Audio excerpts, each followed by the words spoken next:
ألا بذكر الله تطمئن القلوب. ہندوستان میں تقریباً 9 لاکھ گاؤں ہیں شہروں کے علاوہ، تعلق اور قصبوں کے علاوہ 9 لاکھ گاؤں ہندوستان میں موجود ہیں. تو شہروں اور گاؤں کو ملا کر جمعیت علماء ہند کی 30 سال پہلے والی رپورٹ کے مطابق اس زمانے میں 30 سال پہلے 22 لاکھ مسجدیں ہندوستان میں موجود تھی. 40 سال پہلے ہمارے یہاں بنگلور میں 450 مسجدیں یہاں تھی، اور آج الحمدللہ 40 سال کے بعد بنگلور میں 1000 سے زائد مسجدیں موجود ہیں.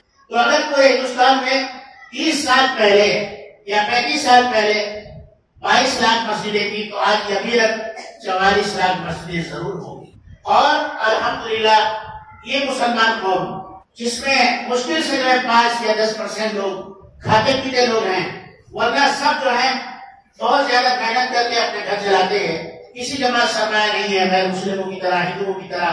نہ ان کو حکومت کی کوئی سپورٹ ہے، نہ کوئی بینکوں کی سپورٹ ہے، نہ کوئی اور اس کے پاس سہولتیں ہیں.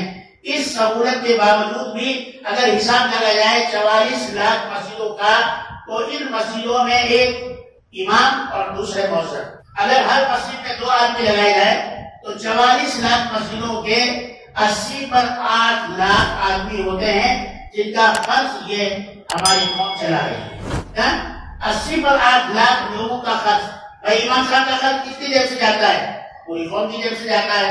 مؤذن صاحب کا خرچ کہاں سے جاتا ہے؟ پوری قوم کی جیب سے جاتا ہے.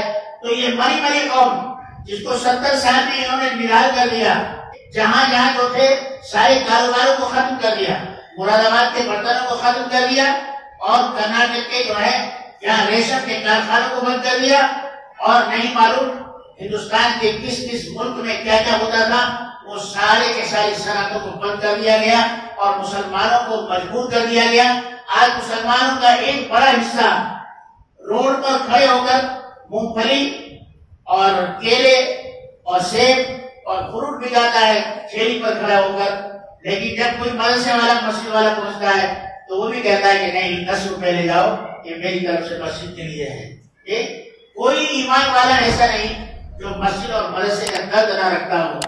مسلمان اس حالت پر پہنچ گیا، لیکن اپنی محنت کی کمائی آج بھی وہ اپنی محنت سے کھا رہا ہے. وہ حکومت کے سامنے ہاتھ نہیں پھیلا رہا ہے. اس کے برخلاف مندروں کو دیکھو، ہر مندر کے پجاری کی تنخواہیں حکومت سے آ رہی ہے. ہمارے اس ایریے میں 16 مندر ہیں. کوئی بڑے بڑے مندر نہیں ہے، چھوٹے چھوٹے ہیں. سب پجاریوں کی تنخواہ حکومت سے ہے. ان کو بنایا جاتا ہے تو حکومت سے بنایا جاتا ہے. مسلمان نے تو کبھی اپنے امام کی تنخواہ تم سے نہیں مانی، اور مسلمان نے جہاں مسجد بنائی تو وہ اپنی زمین خرید کر بنائی. اور اس حکومت کی بے ایمانی دیکھو، جہاں بھی پارک ملتا ہے، جہاں بھی خالی جگہ ملتی ہے، ایک مندر کھڑا کر دیتے ہیں. ارے بھائی یہ تمہاری جگہ ہے، ہم مندروں کے مخالف نہیں ہیں. اپنی جیب سے پیسہ خریدو اور بناؤ، تب ہم دیکھیں گے تمہارے اندر مسلمانوں کا عقیدہ ہے یا نہیں. میں کہتا ہوں کہ ہم نہ مندروں کے خلاف ہیں، نہ ہم کسی اور مذہب کے خلاف ہیں. ہم رواداری کو باقی رکھنا چاہتے ہیں.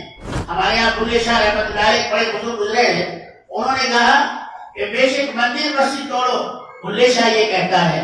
بے شک مندر مسجد توڑو، بلے شاہ یہ کہتا ہے، اور پیار بھرا دل نہ توڑو، اس میں دل بھر رہتا ہے. یہ مسلمان ہمیشہ اس ملک میں شانتی اور امن کا خواہاں رہا، اور اس نے اپنی طرف سے کبھی فساد پھیلانے کی نوبت نہیں آنے دی. اس نے ہمیشہ غیر مسلم بھائیوں سے رواداری کا معاملہ رکھا، اور آج بھی رواداری کا معاملہ رکھا ہے. بہرحال آزادی کے بعد جہاں مسلمانوں پر تباہی آئی، وہیں جو ہے دہلی، پانی پت، سونی پت، کرناٹک، تمل ناڈو اور دیگر حیدرآباد وغیرہ کے علاقوں میں ہزاروں مسجدوں کو آثار قدیمہ کے نام پر بند کر دیا گیا، اور ان مسجدوں کو کھولنے کے لیے تیار نہیں ہے. یہ حکومت بار بار کہا جا رہا ہے کہ مسلمانوں کی جو مسجدیں غیر آباد ہیں ان کو کھولنے کی اجازت دی جائے.